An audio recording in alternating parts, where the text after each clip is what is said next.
Jill here. Welcome to a Gab Sesh. This is a combination of, I thought I'd just combine, and since I combined my channels, I'm combining my Keto Catch-ups with my regular Gab Sessions, and we're just going to talk about everything. I'm going to share with you some new sort of products that I've got that I'm really excited to use. And again, I'm just going to sort of catch you up to how I'm doing. If you don't know, I've been doing the ketogenic diet. I hate calling it a diet because I plan on doing this for pretty much the rest of my life. So this isn't my first sort of rodeo with a ketogenic type of diet. I was mostly paleo though. I did keto for probably about 3 months, and the rest of the time I was doing more of a paleo diet, and I've decided that there's a little too much freedom there for me. I have a very damaged metabolism. I'm very carb intolerant. And so I really had to wind it back quite a bit and get pretty clean in my keto eating. So I've been doing that since the end of December 30th to be exact. And here we are getting toward winding up almost the end of March. So it's been about 3 months. So I thought I'd catch you up to how I'm doing, and I guess we'll start there. So yeah, you guys, I'm doing really well. I have my days where I am not as peppy as other days. In case you're unaware, I do also have chronic fatigue syndrome and fibromyalgia, like so many of us, sadly. And so I'm hoping, of course, along with weight loss, that I will see some changes and some differences in those things. Less all over pain. I have a lot of fascia pain, and I have a bad back, so I have back pain, but I feel like that's sort of a separate issue. And then of course I have the chronic fatigue, which I think is exasperated. They sort of go hand in hand with me. You know, you have chronic pain, you're not going to sleep well. And if you're not going to sleep well, you're not going to have good recovery with anything. And yada yada, it just goes around and round and round, and it makes the fibro worse, it makes the fatigue worse.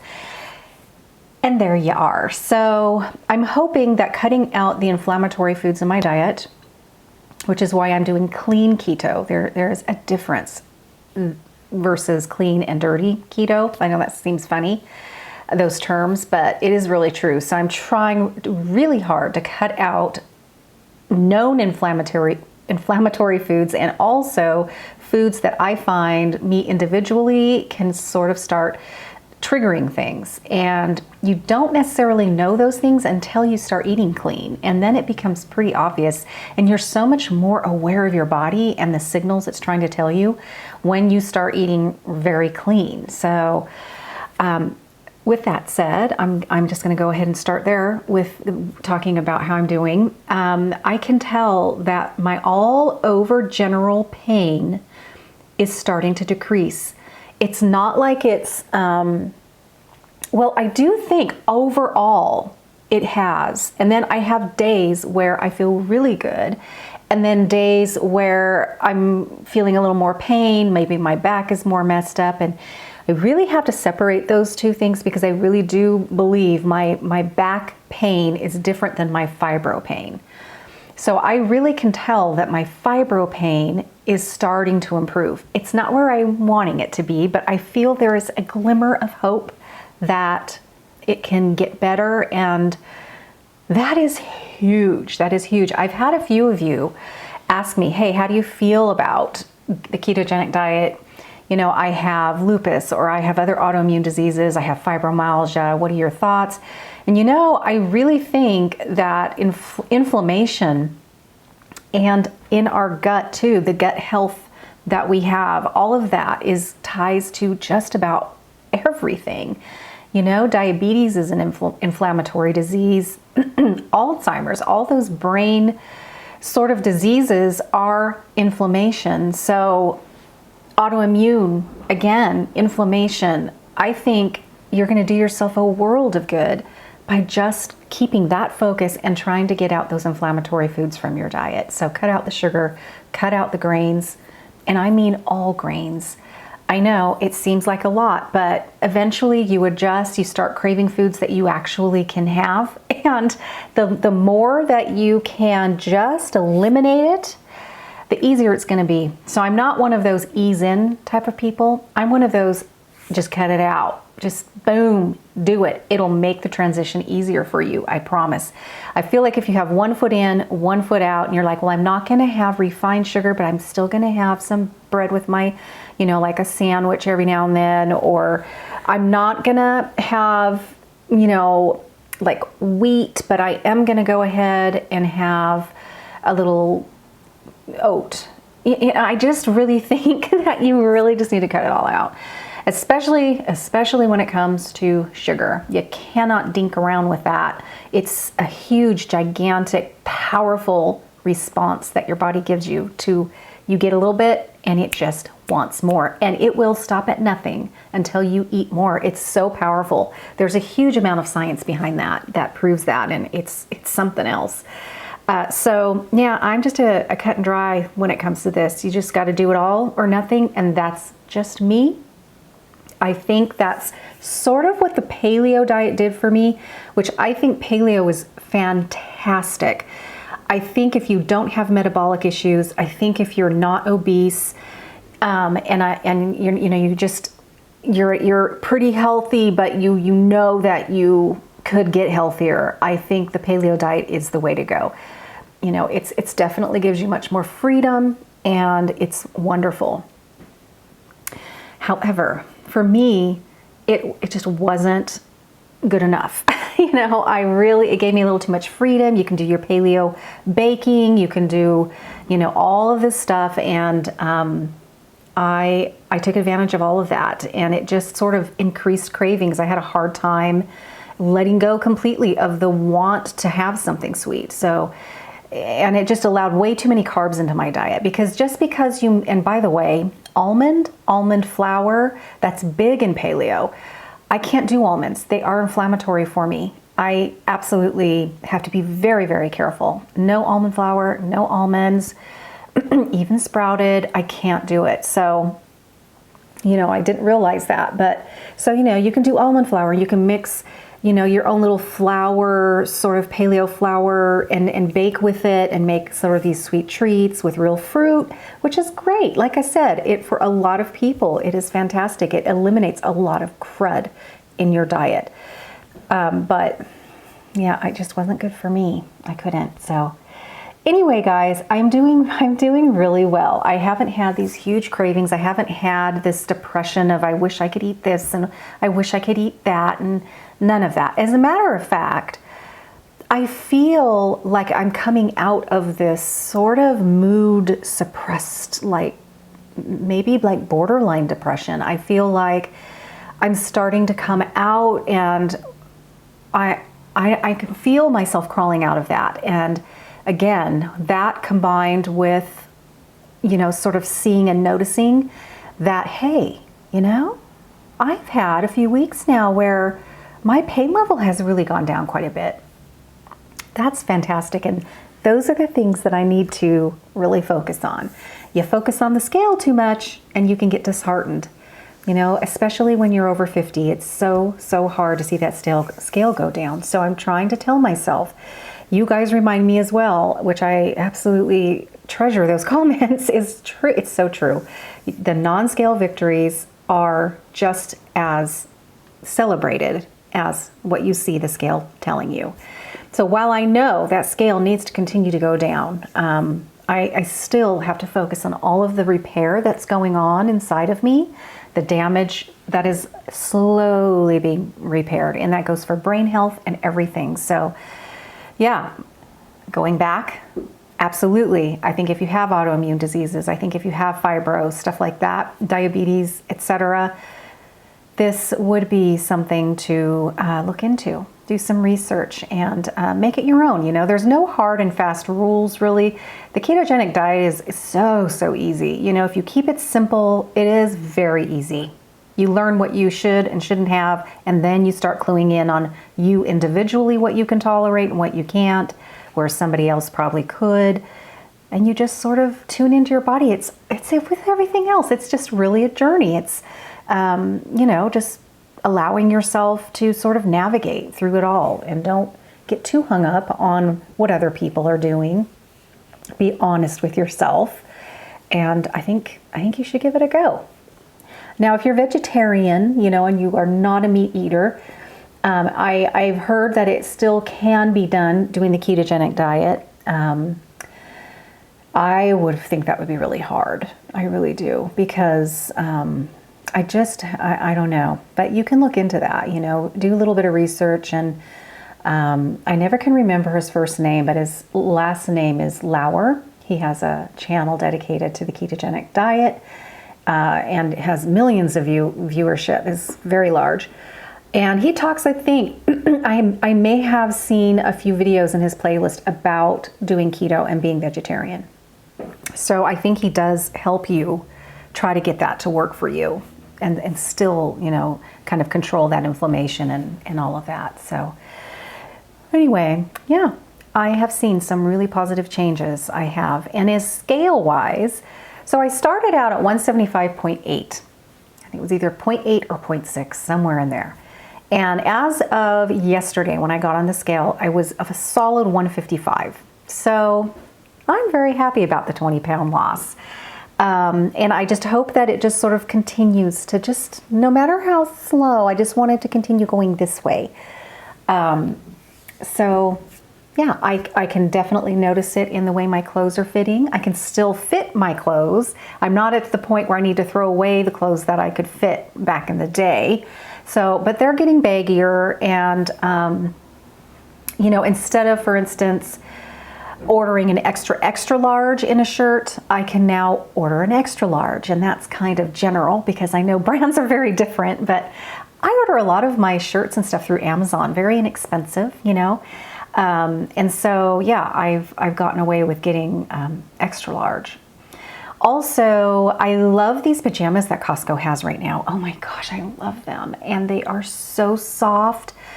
They are so pretty. I'm all about roses, you guys. I'm just always have been. And they're very shabby chic-ish. And so I bought some at the store, and I almost got extra large, and they didn't have any. So I settled with extra large, and I'm like, I don't think I could get away with this. But I could, and it fit me comfortable. And in, 20 pounds heavier, I would definitely not have been able to fit comfortably at all the extra large. So those little things I'm noticing in the way my clothes are fitting. And yeah, I feel like I'm getting a little more energy. And a lot of that I think has to do with reduced pain. However, you guys, I still am not sleeping that great. Especially I could be stress. It could definitely be stress. I don't sleep well. When I am sleeping, I feel like I'm kind of sort of awake, or I'll just be wound up and I can't get myself to relax, and it'll take me several hours to fall asleep. Maybe it'll be 3 o'clock in the morning, and then I get up around 7.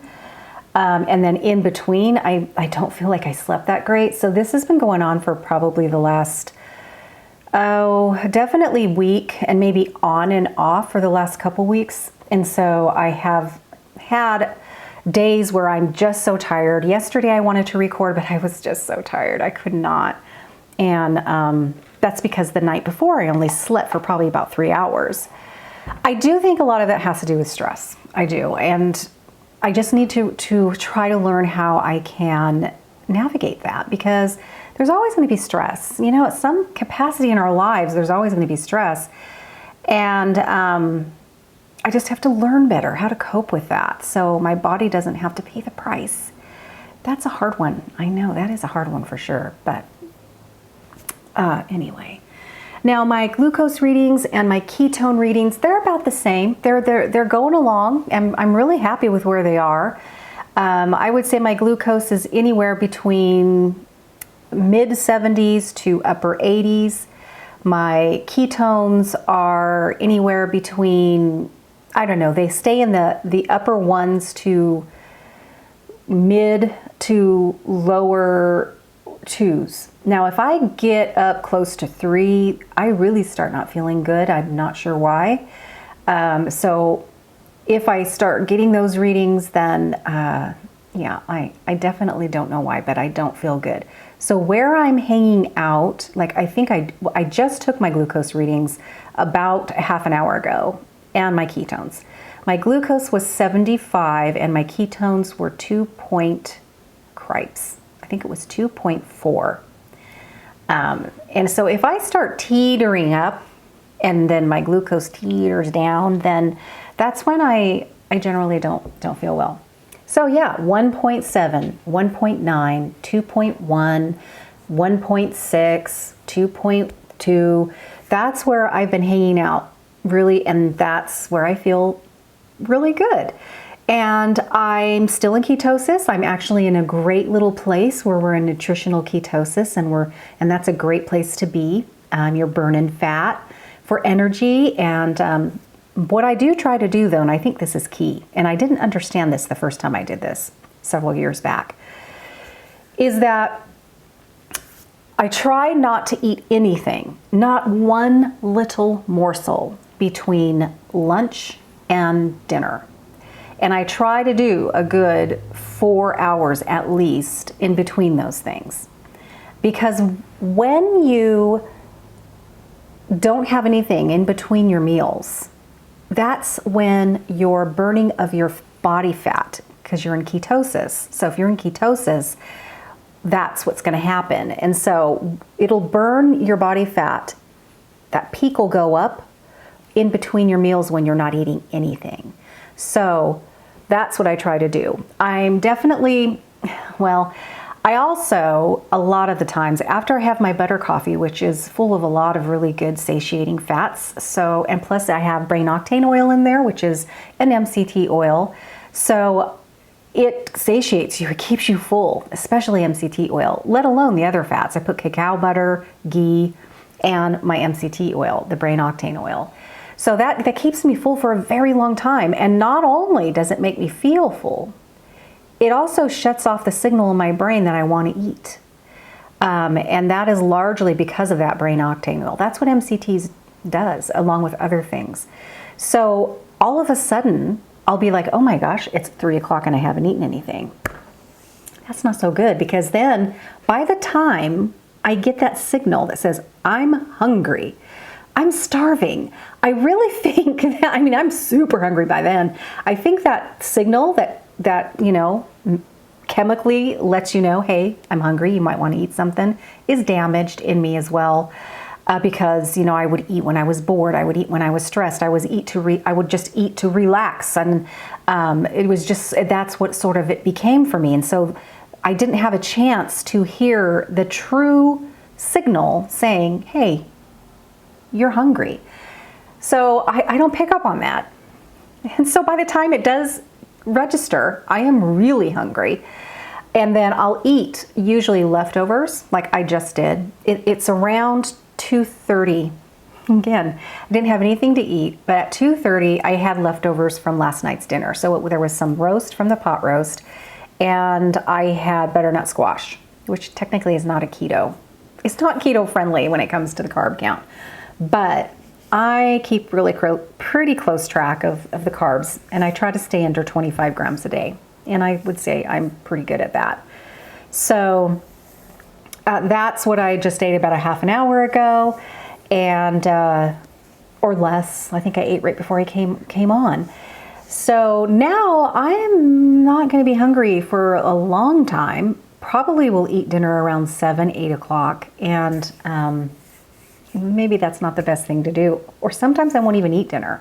If I eat late enough and it's something that has good fats in it and I'm full, I will just start getting hungry around 7 or 8, and maybe I'll have a little bit of blueberries, maybe I'll have some olives, maybe I'll have, you know, I don't know, maybe just a little bit of cheese, something like that, and then I'll be done.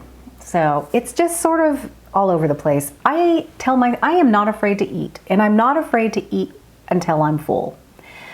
I think if you are constantly looking for your next meal and you have a hard time not eating in between, I think that there's something going on there. I think maybe you aren't having enough fat in your diet, or you're having a little bit too many of your carbs in there. Maybe you're eating too many nuts and that carb level is creeping up, or you're just not getting enough fats when you do eat.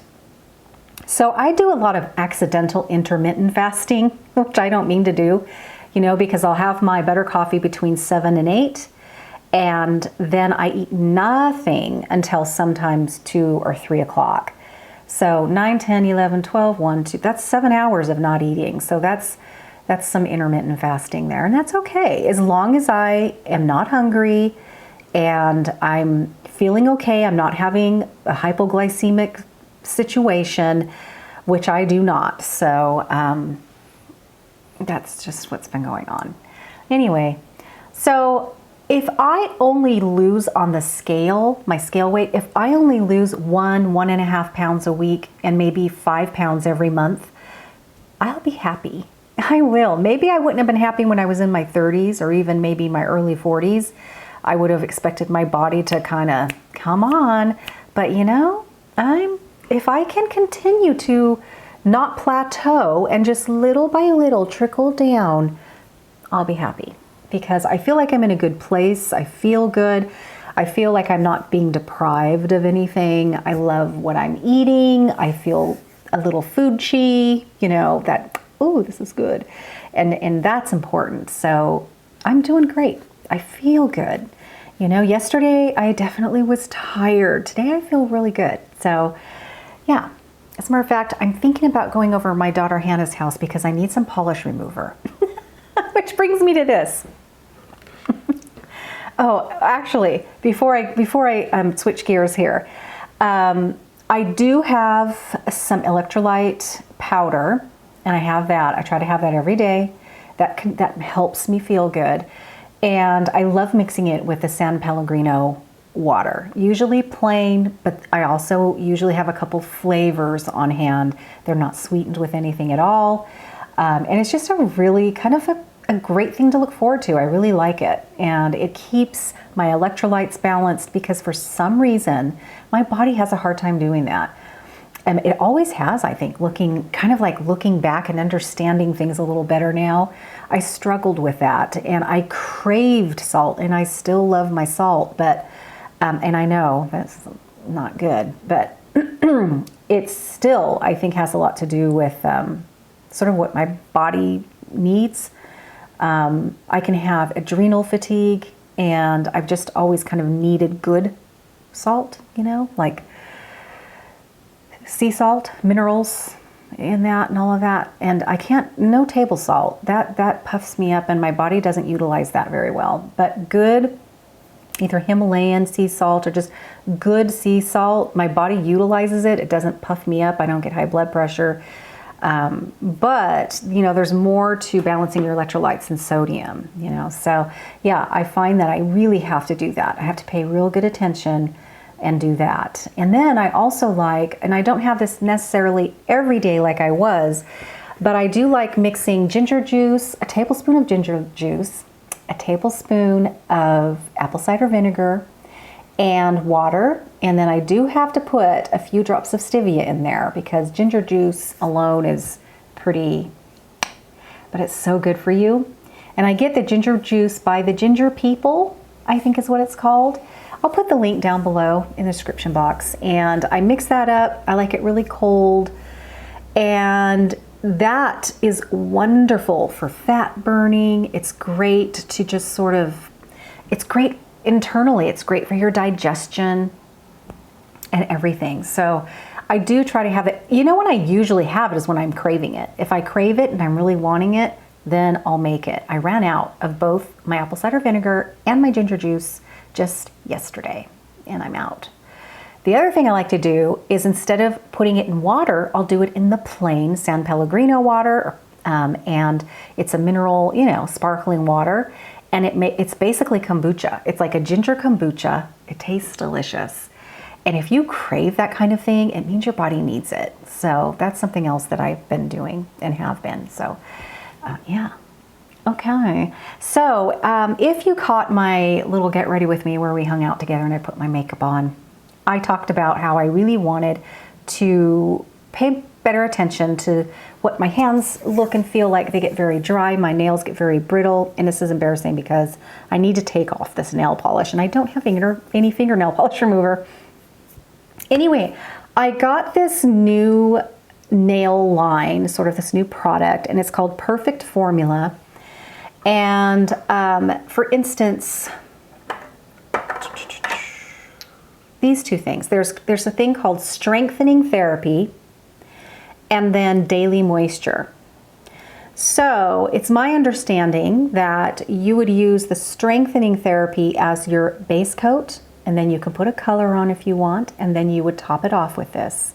Let it all dry, and then you would go ahead and use the Daily Moisture, and that will continue to increase the moisture to your cuticles. And so I'm really excited to try these products. I don't have thin nails, like thin bendy nails. I have very brittle, dry nails. And then I have the vertical ridging, as well as horizontal on some parts that are dips, like damaged almost. So I'm really excited to try this because it's supposed to help dry, brittle nails. And then, you know, they don't grow very far because they just split. And then if I have the vertical, you know, ridging, it'll split at the top where those ridges are grown up. So I don't know if it will help that. I kind of hope it does. So anyway, I am anxious to try this out, and I don't have any fingernail polish remover. So that's kind of the therapy end of how I'm hoping it will help sort of what's going on. And let me see here. Where is... I got some, because I deal with very dry cuticles. I'm talking bone dry. I mean, you can practically go like this and they just peel away. And then I have a bad habit of biting them, peeling it with my fingers. It's terrible. So I am trying the OPI exfoliating cuticle cream, and I'm really curious to find out, you know, treatment-wise, if this will help to not have excess dry cuticles. And then through the Perfect Formula brand, I got this jazzy little cuticle pusher backer. So that's something that was fun. And OPI makes some really great products. I'm assuming that you can get these. Just, you know, I do, again, I have a license, so I can go and purchase these things, and I'm assuming you can too. So I also got, something else is I got the Micro-exfoliating hand polish, very dry skin. Again, this is thyroid related, I'm sure. But nonetheless, I want to help myself. I do great with this part. It's the rest of my body I neglect. So this is the OPI Pro Spa Micro-exfoliating hand cream.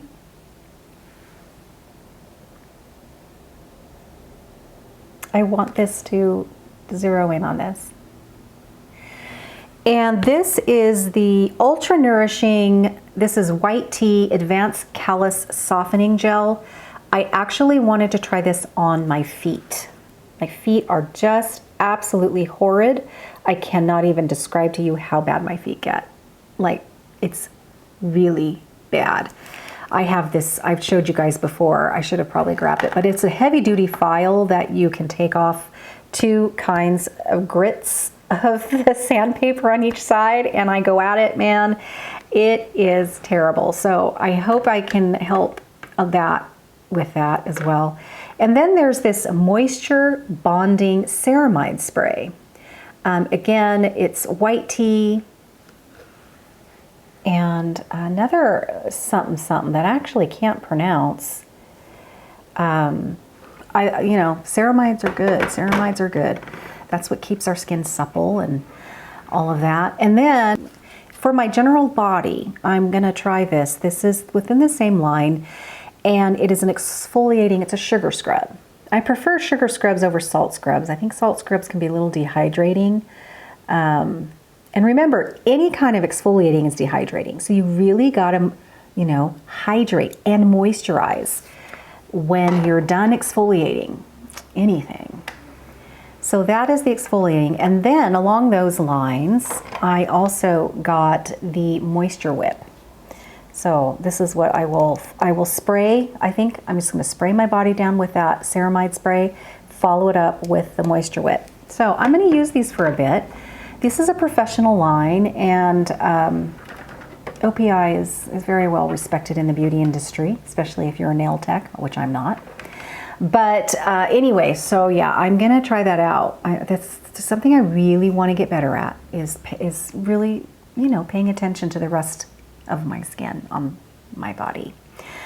So I wanted to share that with you guys. I did get a couple little colors here, just very light, real pretty, springy kind of colors. But you know what? I am actually a red nail girl, especially on my toes. And really just, I used to be just French manicure, but it's really hard to give yourself a really good French manicure yourself. So I do want to get myself a really pretty red fingernail polish because I do love red nails.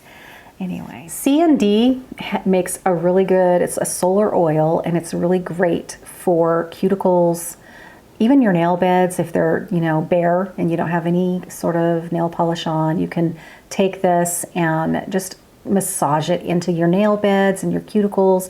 I used to use this back in the day all the time, and it makes a world of difference.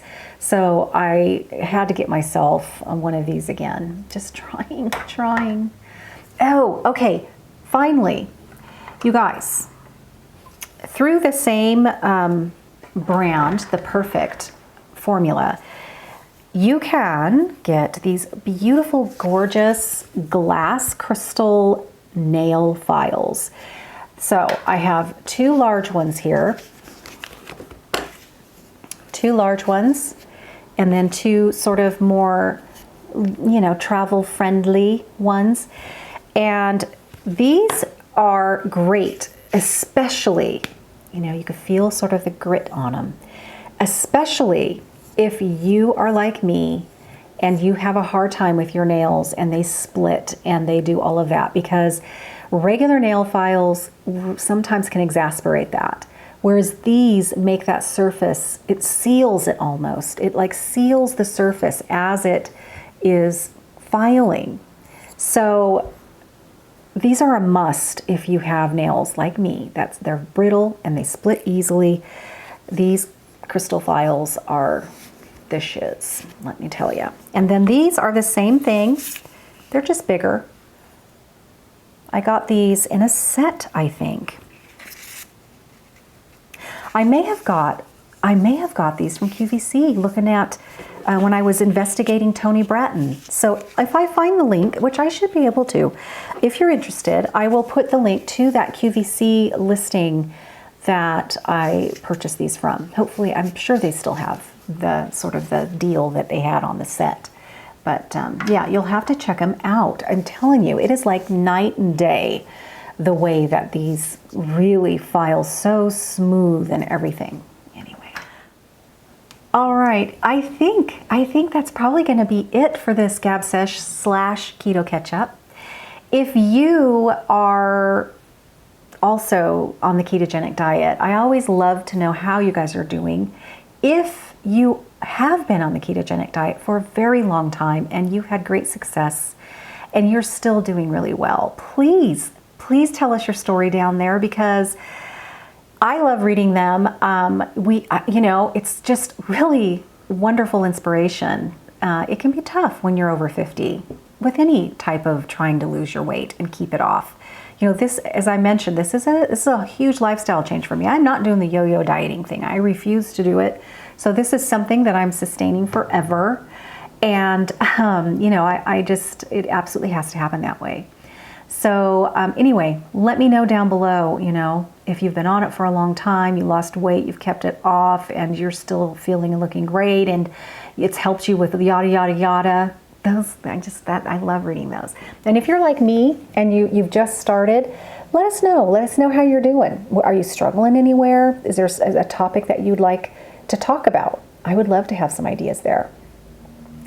All right, you guys are going to see me soon, and I hope you are having a lovely day. And if it's in the evening, I hope you sleep well. And remember, always stay young at heart. Bye-bye. The healer might coming.